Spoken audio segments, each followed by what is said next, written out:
What's going on, guys? Welcome back to another video. I know it's been a while.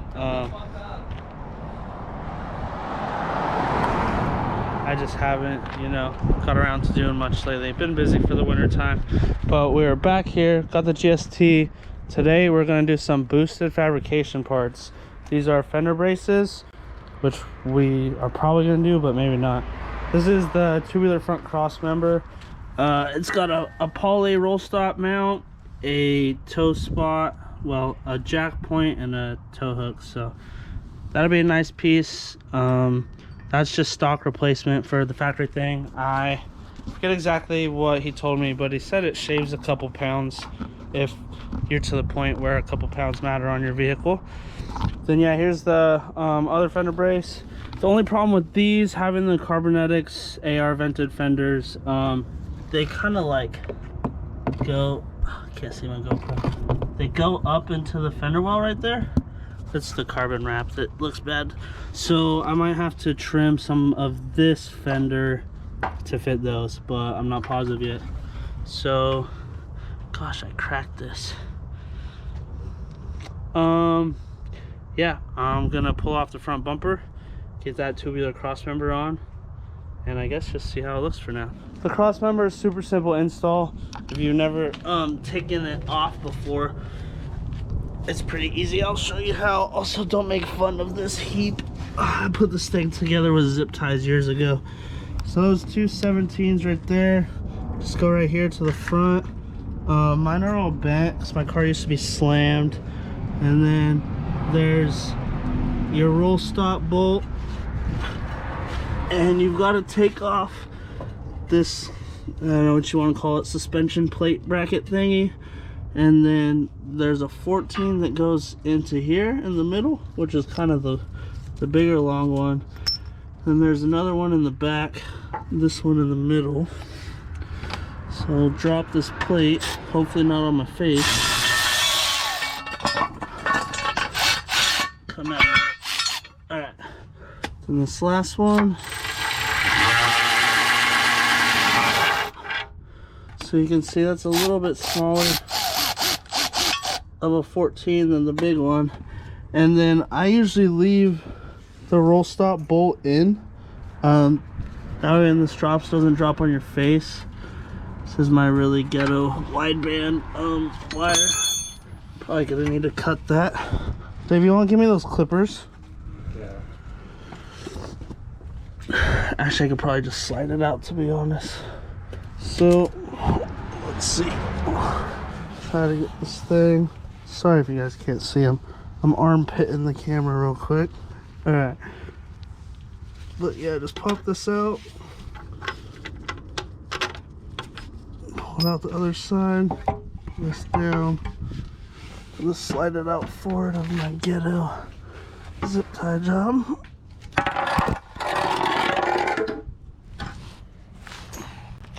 And now, compare the two. So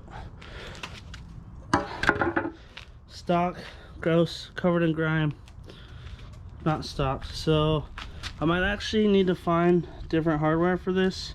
I have bent the crap out of these bolts. My car used to be slammed. They're both like that.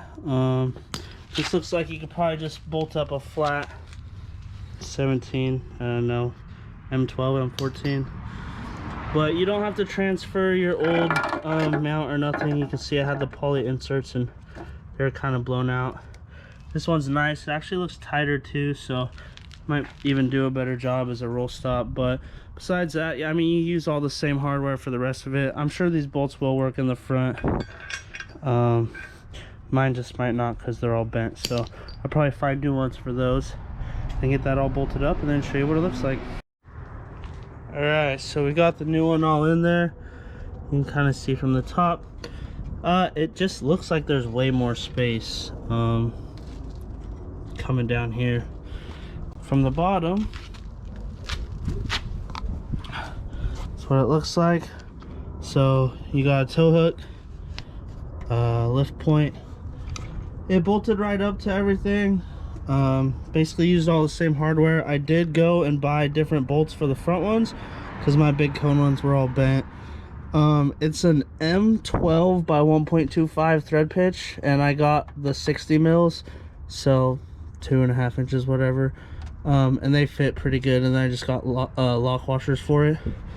Yeah, it's good, nice and solid, saves some weight. Because it's a poly mount, depending on your other mounts, mine are all polys as well, so I had to like kind of twist the motor a little bit to get it to line up, but as soon as I did that, it was all perfectly good. So which that's just what the stronger motor mounts end up doing for it. So probably gonna end it with this one unless I continue it tomorrow or something. I haven't got around to the fender braces yet. Mostly I'm just being lazy, but I feel like it's gonna be a lot of work, because I'm gonna have to trim these fenders like I was saying earlier in the video. So we'll see if I get around doing those tomorrow or not. Today I might just, you can see this thing's so dusty. Might just go wash it today. Yeah, good old poly. Might just go wash it and maybe go cruise. Dave got his valve cover gasket all replaced, got some fuel in his car, so he's actually got some carbon fiber doors now too to put on. I guess a little update, Rick's GSX is all good to go now. Actually, it's running and driving. It's just so nice that he doesn't really like to drive it all that much. Got a new clutch in, got it all figured out, and yeah, I mean it's got a built motor, big precision turbo. I want to say it's a 62, 66. Oh, he got his Euro mirrors on. I didn't even notice that. I really like the folding. Oh yeah, see, that's the factory one. If you don't know, the factory one, nice and sleek. They look good. The Euro ones are sick because they fold, but they're kind of like tall. They look a little out of place. I'm sure the glass is a little bit bigger, which is probably nice, but I do think folding is pretty sweet. But yeah, so that's his GSX. And then he has another GSX, which is white, that he just picked up. It's like got a built head on an FP green too and stuff. Made like 360 wheel or something. So there's that. Then Bryce is new Evo. Well, so here's another one of Rick's projects. He's gonna do a 2GB Talon on this. And Bryce ended up hydroplaning, unfortunately, into a barrier. So basically the Evo's totaled. So he got a new roller. Now he's got to swap everything over from it. But besides that, probably we'll wrap it up for today. Peace.